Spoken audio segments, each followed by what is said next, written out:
नमस्कार दोस्तों, आप सभी का स्वागत है आपके अपने YouTube channel study with Chandra में। दोस्तों डीएलएड थर्ड सेमेस्टर के अंतर्गत इसके पिछले वीडियो में हमने गुण संधि पढ़ा था। उसके पहले हमने पढ़ा था दीर्घ संधि और संधियों के सूत्र भी पढ़े थे, कैसे कैसे संधि होती है। अब इस वीडियो में हम पढ़ेंगे वृद्धि संधि के बारे में। तो वृद्धि संधि को पढ़ने से पहले हमें क्या पढ़ना होगा? वृद्धि संज्ञक सूत्र पढ़ना होगा और वृद्धि संधि के सूत्र पढ़ना होगा।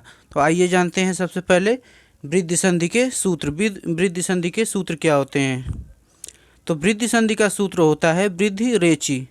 वृद्धि रेचि दो वर्णों को मिलाकर बना है, वृद्धि और एच।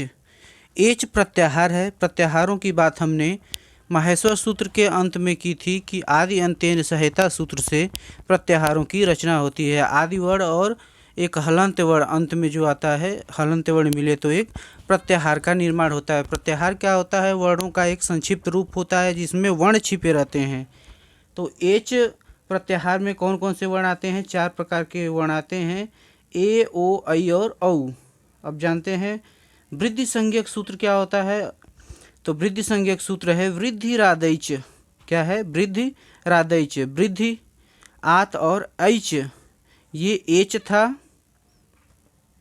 ये क्या है? ये एच है और ये क्या है? ऐच। ठीक है। वृद्धि संज्ञक सूत्र में क्या है? वृद्धि रादैच। वृद्धि आत और ऐच। आत का मतलब हुआ अ या आ। अ या आ मतलब ह्रस्व अ या दीर्घ अ। ऐच में 2 प्रकार के वर्ण आते हैं जो वृद्धि संज्ञक वर्ण होते हैं, ऐ और औ। कौन कौन से? ऐ और औ एच प्रत्याहार के अंतर्गत आते हैं, जो कि वृद्धि संज्ञक वर्ण होते हैं। जब भी हम वृद्धि संधि बनाएंगे तो जो हमारा संधि बनेगा ऐ और औ के रूप में बनेगा।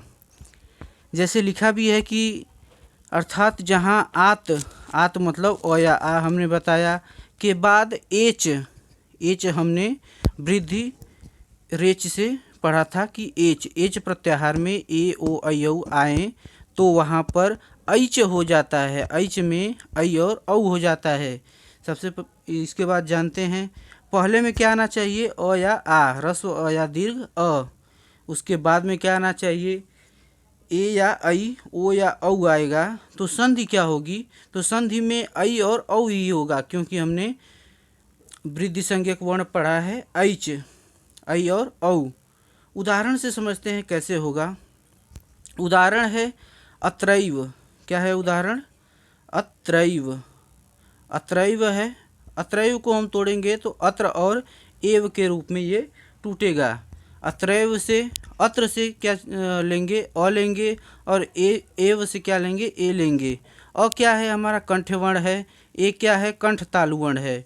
तब हमें कंठ और कंठ तालु वर्ण की आवश्यकता पड़ेगी। तो क्या हो जाएगा? ऐ एक कंठ तालु वर्ण है। तो हमने इसके पिछले अभी पढ़ा है कि प्रथम पद में क्या आना चाहिए? अ या आ आना चाहिए और दूसरे पद में ए, ऐ, ओ, औ में से कोई भी आए तो क्या होगा? उसका वृद्धि होगा। ए का वृद्धि क्या होगा? ऐ होगा। ओ का वृद्धि क्या होगा? औ होगा। तो वृद्धि संधि में हम इसके मात्राओं की वृद्धि कर देंगे तो वृद्धि संधि हो जाएगी। और आगे जानते हैं दिया है ततैव। ततैव को हम तोड़ेंगे तत् धन एव में। तत् से हम जैसे तत् से हम अ निकालेंगे और एव से ए निकालेंगे। तो हमने नियम में पढ़ा था अ या आ के बाद ए, ऐ, ओ, औ आए तो क्या होगा? ए, ऐ, ओ, औ आए तो ऐ होगा या औ होगा। तो ए का क्या होता है? वृद्धि ऐ होता है। ओ का वृद्धि क्या होता है? तो औ होता है।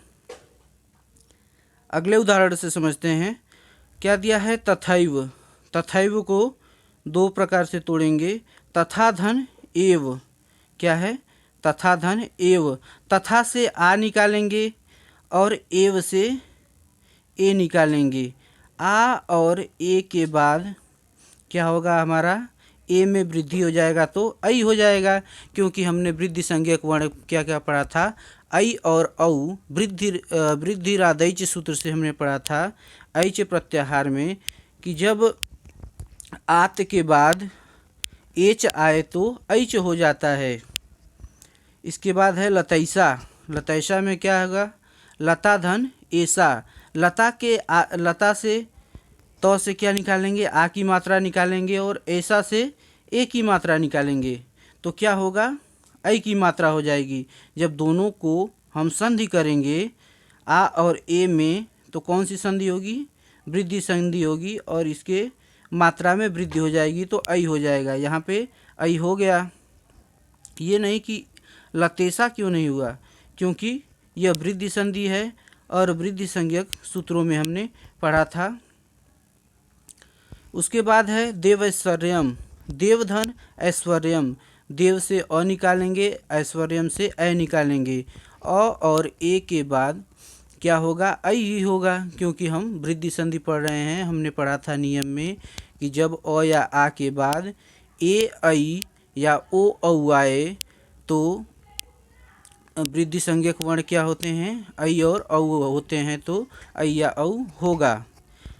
पंचैते, पंचधन एते, पंच के च से अ निकालेंगे, पंच के च से क्या निकालेंगे, अ निकालेंगे और एते से ए निकालेंगे तो ए का वृद्धि क्या होगा, ऐ होगा, क्योंकि हमने वृद्धि संज्ञक सूत्र पढ़ा था कि ऐ और औ, गलती हो गया, ऐ और औ वृद्धि होती है। उसी प्रकार है जलौघ, जलौघ में जल से अ निकालेंगे, ल से अ और ओघ से ओ निकालेंगे।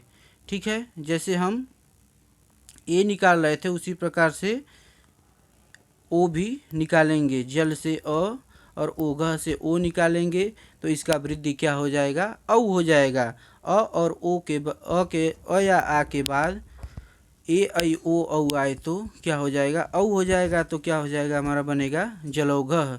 उसी प्रकार है वनौषधि, वन और औषधि के मिलाने से वनौषधि का निर्माण हुआ। उसी प्रकार देवौदार्यम, देव प्लस औदार्यम, देव से अ निकालेंगे और औदार्यम से ओ, अ और ओ को हम मिलाएंगे तो संधि वर्ण क्या बनेगा, देवौदार्यम। पुष्पौकः, पुष्पौकः, पुष्पधन ओकः, क्या है, पुष्पधन ओकः। पुष्प के प से अ निकालेंगे, अ निकालेंगे तो जो हमारा प है वो हलंत हो जाएगा, क्योंकि यह स्वर रहित हो गया, अ हो गया। और ओकः से ओ निकालेंगे और हमने इसके नियम में पढ़ा था कि अ या आ के बाद ए ऐ ओ औ आए तो क्या होता है, औ हो ही होता है। औ क्या है, इसकी मात्राओं में सिर्फ हम वृद्धि कर रहे हैं। ओ की मात्रा में एक है, एक हुंडी है, उस पर डबल हुंडी लगा देंगे तो हमारा वृद्धि संधि हो जाएगा। परम औषधम, परम धन औषधम, उसी प्रकार इसमें से भी निकालेंगे। म को हलंत करेंगे तो अ निकलेगा और औषधम से औ निकालेंगे। अ और औ को मिलाने पर क्या बनेगा, हमारा औ भी बनेगा। उसी प्रकार है जनैकता, जन धन एकता, अत्रैकतम, अत्र धन एकमत्यम, राजैसः, राजधन एसः, राज के ज से अ निकालेंगे और एसः से ए निकालेंगे। अ और ए के संयोग से हमारा क्या होगा, ऐ का निर्माण होगा, क्योंकि हमने वृद्धि संज्ञक सूत्र में ही पढ़ा था। अगला है राजैसः, राजधन एसः, बलैसा, बाला प्लस ऐसा, बाला मतलब होता है लड़की, ऐसा मतलब यह, तो क्या होता है, बाला मतलब होता है लड़की। बाला के ल से आ निकालेंगे और ऐसा से ए निकालेंगे। हमने पढ़ा था अ या आ के बाद ए ऐ ओ औ आए तो औ या ऐ हो जाता है, तो क्या हो जाएगा, ऐ हो जाएगा, क्योंकि ए आया है। गंगैसा, गंगा प्लस ऐसा, महोजसः, महा प्लस ओजसः। कृष्णोत्कंठ्यम, कृष्णधन उत्कंठ्यम, कैसे